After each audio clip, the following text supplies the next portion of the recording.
अगर मैं आपको कहूं कि परशुराम भगवान श्री कृष्ण को हरा सकते थे तो क्या आप यकीन मानोगे? और अगर इनकी युद्ध होती भी तो क्या सच में कौन जीतता, परशुराम या फिर भगवान श्री कृष्ण?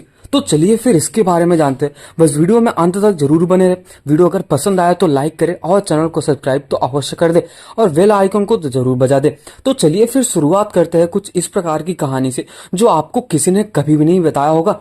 हमारे भारतीय ग्रंथों में भगवान विष्णु के अनेक अवतारों की कथाएं सुनाई जाती है, जिनमें से प्रत्येक अवतार का उद्देश्य भिन्न भिन्न है। उनमें से छठा अवतार भगवान श्री परशुराम का और आठवां अवतार भगवान श्री कृष्ण का माना जाता है। जहां परशुराम का जीवन अधर्म और अत्याचार के नाश के लिए समर्पित था, वहीं भगवान श्री कृष्ण का उद्देश्य धर्म की पुनः स्थापना और मानवता को सही मार्ग पर दिखाना था। इन दोनों महापुरुषों के जीवन और उद्देश्य के भले ही अंतर हो, लेकिन दोनों ही असीमित शक्ति और दिव्यता के प्रतीक माने जाते थे। क्या परशुराम भगवान श्री कृष्ण को हरा सकते थे? यह प्रश्न हमें इन दोनों की महिमा और महानता को समझने का अवसर प्रदान करती है। तो चलिए फिर शुरुआत करते हैं परशुराम और भगवान श्री कृष्ण के जन्म से। जब तक आप जन्म के बारे में नहीं जानोगे तब तक आप इनकी दिव्यता के बारे में, इनकी शक्तियों के बारे में नहीं जान पाओगे। शुरुआत करते हैं भगवान श्री परशुराम के बारे में। भगवान श्री परशुराम का जन्म सतयुग में हुआ था। उनके माता पिता ऋषि जमदग्नि और माता रेणुका थी। परशुराम के जन्म का कारण अधर्म और अत्याचार का संहार करना था। उनके पिता जमदग्नि एक महान ऋषि थे। ऐसा भी माना जाता है कि उनकी जो माता थी, उन्होंने उनके अपने कठोर तपस्या और तप और व्रत के माध्यम से भगवान विष्णु के एक ऐसे पुत्र का याचना हुआ जो धर्म की रक्षा के लिए बने थे। भगवान विष्णु के आशीर्वाद से परशुराम जी का जन्म हुआ, जिनका वास्तविक नाम राम था। मतलब राम से जो बने वही है परशुराम।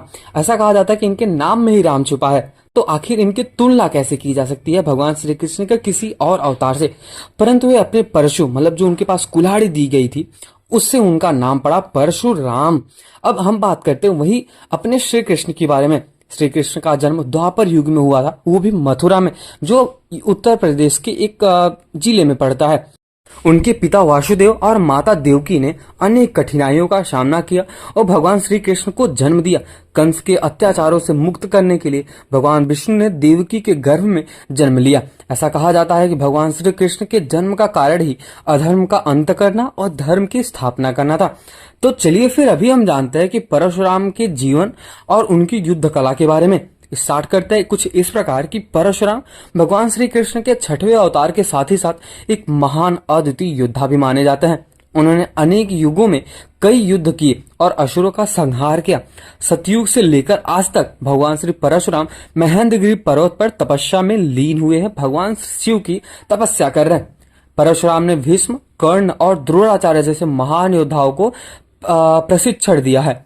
एक बार उनके माता रेणुका ने अपने मन में एक अज्ञात व्यक्ति की छवि देख ली थी, जिससे उनके पिता ऋषि जमदग्नि ने परशुराम को आदेश दिया कि वो अपनी माता का सिर काट दे। पिता के यही आदेश का पालन करने के बाद उन्होंने अपनी माता के पुनर्जीवित का वरदान भी मांग लिया था, जो कि उन्हें प्राप्त था। इसके बाद वे अधर्मियों के विनाश और धर्म की रक्षा के लिए खड़े रहते थे। परशुराम ने भगवान शिव से परशु और त्रिशूल और कई ऐसे दिव्य अस्त्र प्राप्त किए हुए थे। ऐसा भी माना जाता है कि ब्राह्मण होते हुए भी परशुराम के मन में क्षत्रियों के समान योद्धा भी और उनके जैसा गुण था, क्योंकि वे अन्याय और अत्याचार के खिलाफ खड़े होते थे। अब यहीं अगर हम बात करें भगवान श्री कृष्ण के जीवन और उनकी लीलाओं के बारे में, आप जानकर एकदम मोहित हो जाएंगे, क्योंकि भगवान श्री कृष्ण मतलब उनके नाम में मोह है, प्यार है और इनका जब भी नाम लो तो ऐसा लगता है कि सुकून, शांति, मतलब इनका नाम लेते रहो और शांति से जीवन जैसे चल रहा हो वैसे चलने देते हैं। तो इनकी लीलाओं के बारे में थोड़ा समझते हैं और आपको भी जानना बहुत ही ज्यादा जरूरी होगा। भगवान श्री कृष्ण का जीवन प्रेम, धर्म और लीलाओं से भरा हुआ था। उनका जन्म कंस के अत्याचारों से मुक्त कराने के लिए हुआ था। अब ऐसा कहा जाता है कि उन्होंने अपने जीवन में अनेक राक्षसों का वध भी किया था, जिनमें पूतना और सरकटासुर, त्रिडावर्त और अघासुर जैसे असुर प्रमुख थे। इसके अलावा उन्होंने मथुरा के कंस का भी वध करने के अपने मामा के अत्याचारों का अंत किया था। महाभारत के युद्ध में भगवान श्री कृष्ण ने अर्जुन का सारथी बना और उनको सारथी बनकर धर्म का मार्ग भी दिखाया और उनको बहुत सारे ऐसे ज्ञान दिए जो आज के जीवन में अगर कोई भी इंसान उसको फॉलो करता है, कोई भी इंसान उसको मानता है, तो जरूर वो सफल हो जाएगा। सफलता तो एक अलग बात है, बट उसको एक अलग नेक्स्ट लेवल की सुख शांति मिलेगी, क्योंकि हर एक इंसान के पास पैसा ही सब कुछ नहीं होता।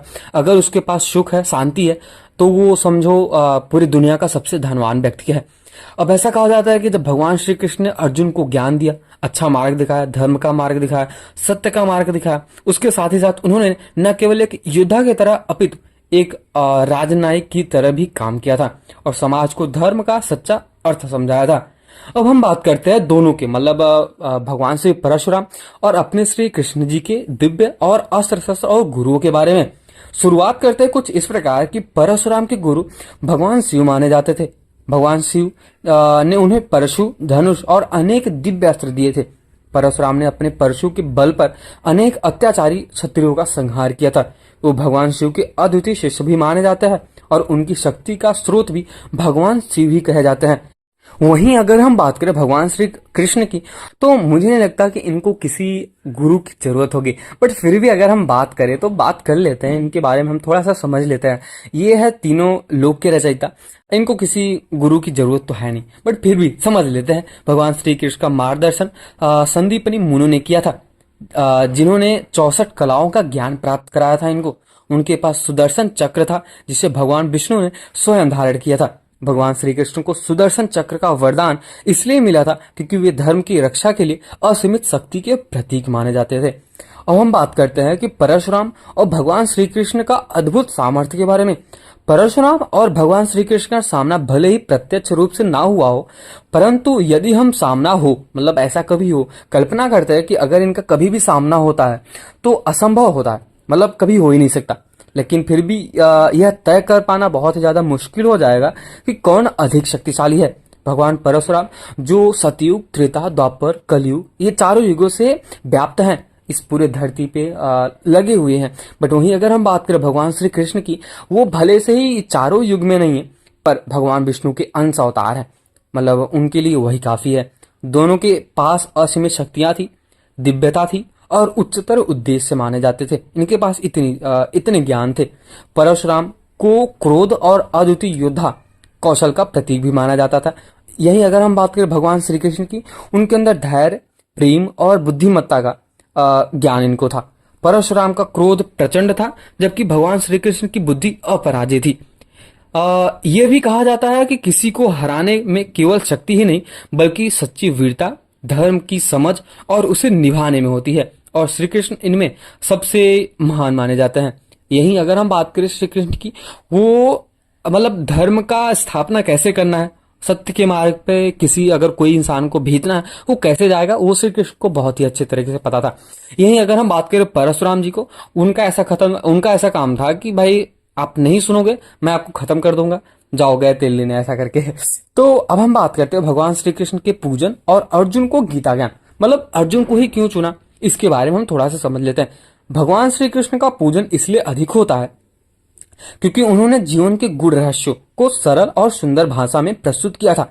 इसका मतलब तो ये है कि जो भगवान श्री कृष्ण को अर्जुन को ज्ञान दिया भगवत गीता में, वो असीमित है। मतलब कोई भी इंसान अगर उसको समझता है, सुनता है, और भगवान श्री कृष्ण ने जब अर्जुन का नाम लिया जहां पे, वहां पे अगर आप अपना नाम लेते हो कि भगवान श्री कृष्ण आपको ही समझा रहे, तो वो मुझे लगता है कि वो जीवन का सबसे सुंदर काम होगा। और इसी के साथ उनका जीवन धर्म का सर्वोच्च उदाहरण है। उन्होंने केवल युद्ध के दौरान ही युद्ध के मैदान में ही अपने आप को सच्चा साबित नहीं किया, बल्कि समूचे समाज में धर्म और प्रेम का पाठ भी पढ़ाया है। अर्जुन को गीता का ज्ञान दिया, इसके पीछे श्री कृष्ण का उद्देश्य यही था कि उन्हें आत्मज्ञान की ओर ले जा सके।